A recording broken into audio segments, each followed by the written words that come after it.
Hello again, friends and loyal Wolfpack members. Chaos Wolf here, and welcome back to the Elite Dangerous 2.2 beta server. You know what? I was actually starting to think that I was running low on things to go and cover on this particular beta, but turns out I was completely wrong. Completely forgot that the Orca is still in the game, and we've got the ability to go and take passengers now. So I think it's time to have a quick look at the Orca and see how it looks set up for passengers. And if you're wondering currently why this Orca looks slightly different to usual, is because this has got the Tactical Ice paint pack on it. I was very surprised to find that the new tactical paint pack for the Orca was a little bit different. It has all these black markings over the ship.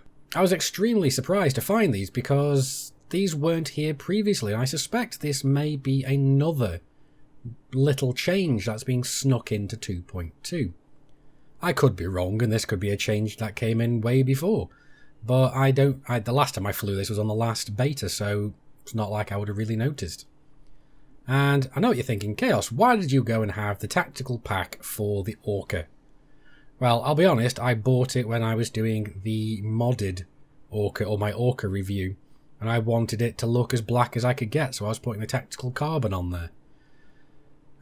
So yeah, but then I subsequently went and got the Black Friday paint scheme, so that made all of that completely useless.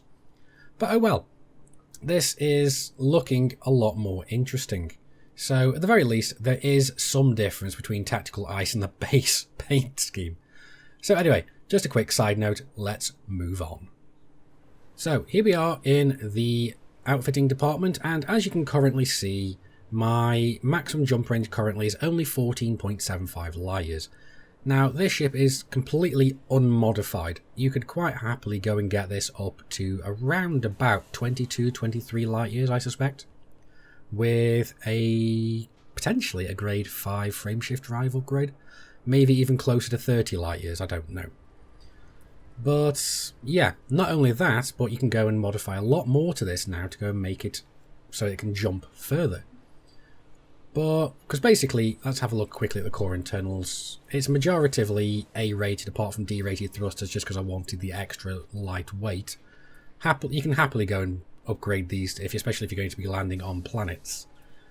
Everything else is pretty much A-rated apart from the sensors and the life support, and I never A-rate those unless I have nothing else to either spend money on or power on. So yeah. And optional internals, as we can see, we've got a Class 6 economy cabin.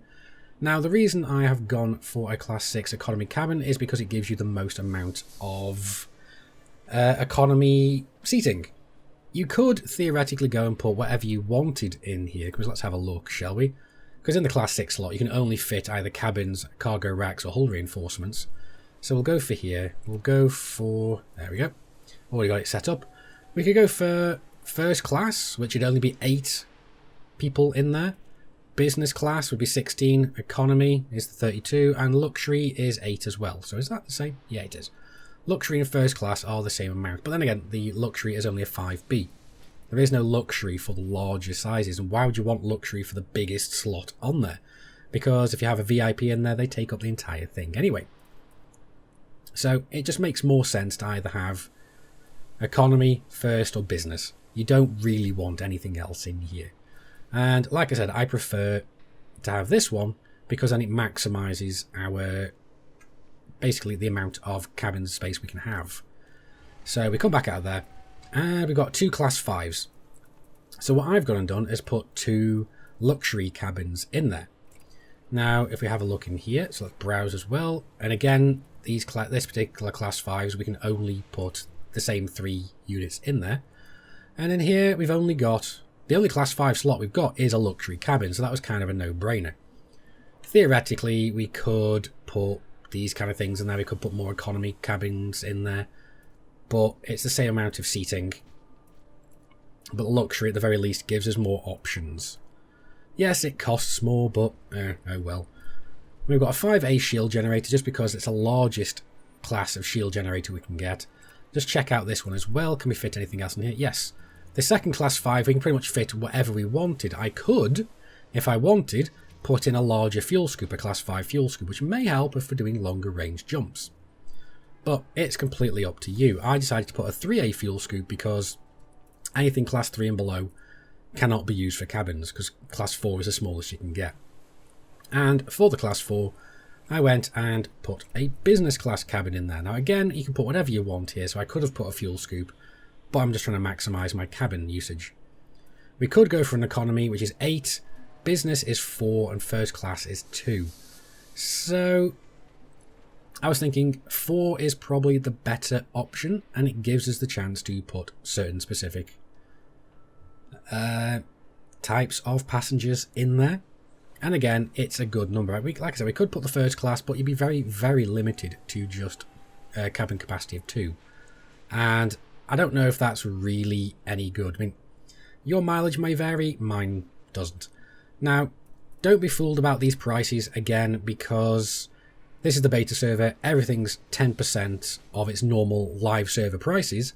And I'm also in Shinra Alta Desra, otherwise known as Founders World, which is another 10% off the 1/10th price. So this is actually like only, it's like an 11th or something price or something along those lines. I'm probably completely off base there, but it's like yeah, it's like 9% of what you have to pay on the live servers. So yeah, but that's not bad at all.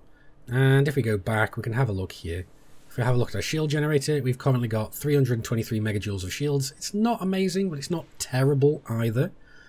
What we've gone and got as well is, if you have a look in the utility points, I've got 3 A-rated shield boosters, and we have 1 point defense, just because we want to shoot off any limpets or missiles that are being fired at us, and the rest of it's just to boost up the shields.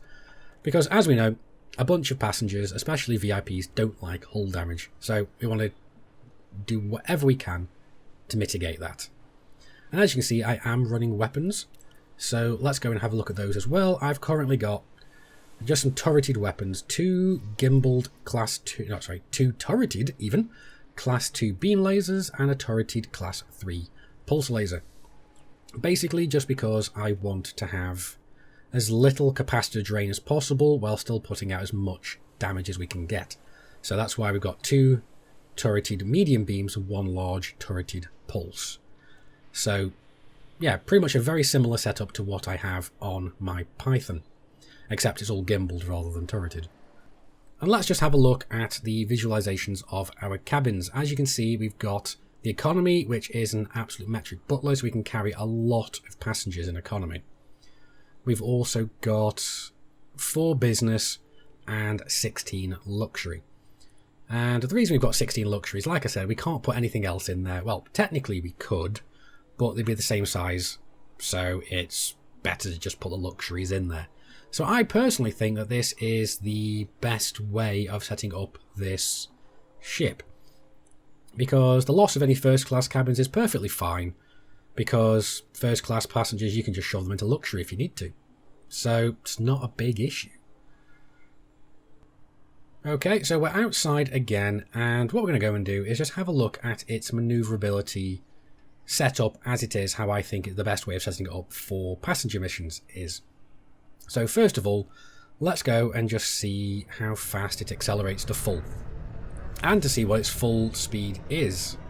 So full pips into engines.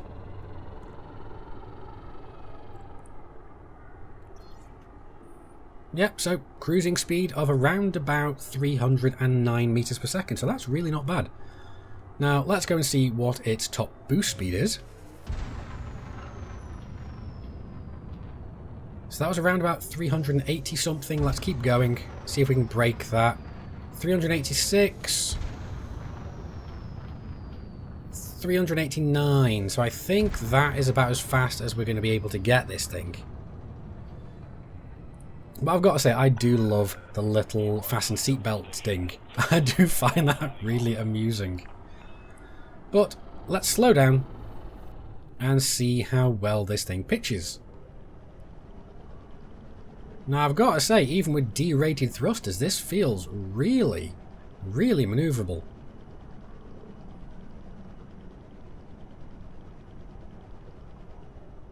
So that's not bad at all. And I'm going to go see if we can do a flight assist off boost turn.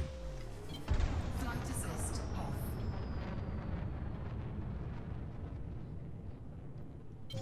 Flight assist on.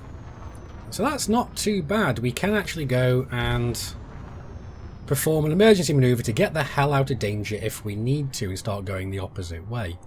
It's not as fast as in some ships, but it's still fairly good. But anyway, let's get inside again and see what I think about this ship set up for passengers, really. So, what do I think about the Orca now that it has an actual point being in the game? I actually think this is actually quite a nice ship just for transporting passengers. In fact, I think it is very good at that particular role. I'm even going so far as to think I may consider picking one up myself, just because I really don't want to have to go and spend so much money on a Beluga. Now, the main difference between the Beluga and the Orca, not just based on the size and how many passengers they can carry, is the fact that the Orca cannot go and launch fighters. So that's something to take into consideration. But I don't really see myself running too many passenger missions. I just want to have the ship there in case it's really needed, in case we're going to be having some passenger mission community goals, which I suspect we're going to end up having once 2.2 goes live in order to go and celebrate this. But I really do like this ship, and I do prefer it over the Beluga, I think, simply because it's kind of on the bank balance, and I do think that I prefer the look of this ship. But anyway guys, that's enough of what I think. Let me know what you think down in the comments, because I'm really curious to find that out. And anyway guys, that's going to be it for this video. I do hope you've enjoyed it. Like the video if you've liked it, dislike it if you didn't. Neither of those good enough for you, that's what the comments are for. I've been Commander Chaos Wolf, you guys have been epic. I will see you soon. And until next time, Commanders, keep flying and stay shiny.